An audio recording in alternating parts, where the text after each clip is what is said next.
Picture this for a second. You have a crew on 10 people. You have an orchestra there with around 50 to 60 people.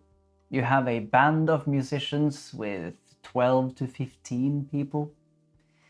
You are in a great big location, which is charging by the hour. On top of it all, you also have an audience there, which is probably at 70 people. And then you are going to record a song which is 15 minutes long, and you are being asked to play the bass on that track, to be the bass player, and to play a bass solo in the middle. Now, if I were asked to do that gig, I would be nervous. Very, very nervous, because you don't want to be the guy that ruins the recording and makes everyone start all over. And at the same time, your bass solo, how can you play a good bass solo on top of that? So I would probably have stuck with pentatonic, safe licks, playing a solo which is acceptable to the general public, like to please the most people, and play it safe. Now, Daredevil Michael League, on the other hand, which is also the boss, of course, of the greatest band on earth, Snarky Puppy. On his song The Curtain, he is playing a bass solo in the middle of those 15 minutes, and he does not play it safe. He does not play it safe at all. You have to check this out.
Now, there are a lot of things we need to talk about when it comes to that bass solo there.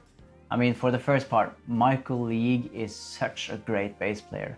I mean, he's not that type of technically flashy bass player, but he is just a superb musician bass player who plays all the right notes and plays with such a great feel. And on top of it all, he leads the band all the time. He's like the mountain in that group.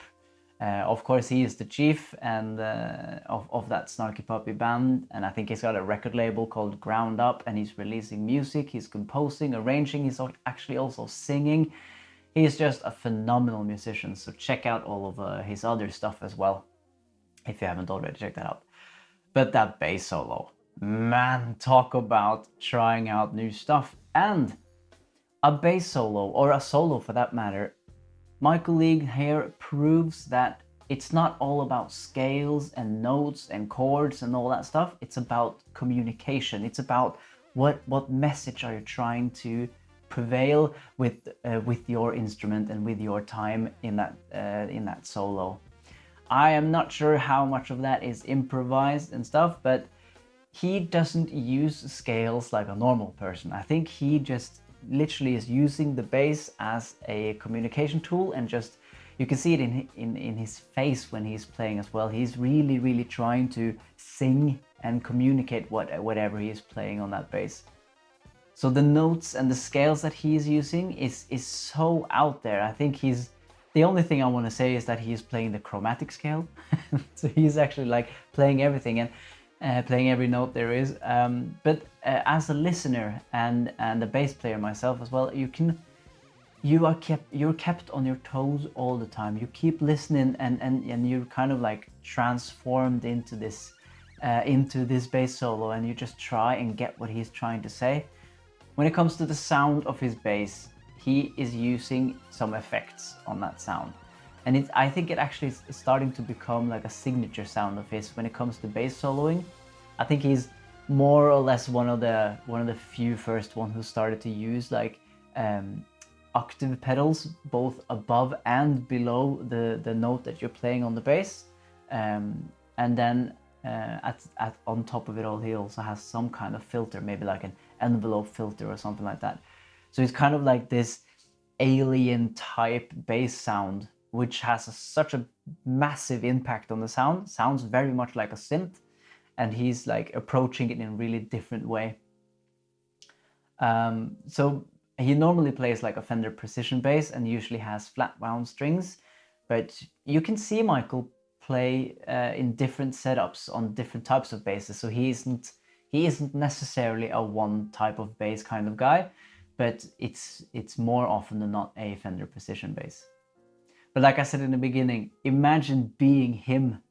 Like you're surrounded by insane amount of people, and you are choosing to perform a solo like that, because it's the way that he plays with confidence. You know, you are completely sold that he is playing all of those notes by purpose. He is not randomly choosing notes, because I think it's a high risk, high reward situation.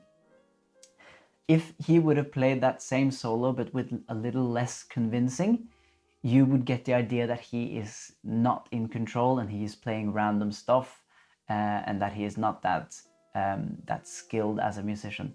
But the way he stands there in the video and plays that solo, there is no doubt that he is playing all of the notes that he wants to play and is creating the solo that he wants us to hear. I think it's the boldest bass solo I've ever heard by anyone in a very, very long time. Please, if you know any other bass solos that are equally bold and futuristic and risky, please let me know in the comments below, because I'd like to check that out. It's such an astonishing thing that Michael is doing there. Anyways, I hope you like this video.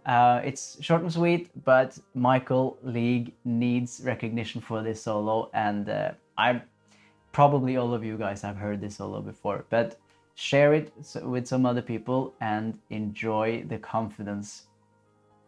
If you like this video, if you like my channel, I will deeply appreciate it if you subscribe to it.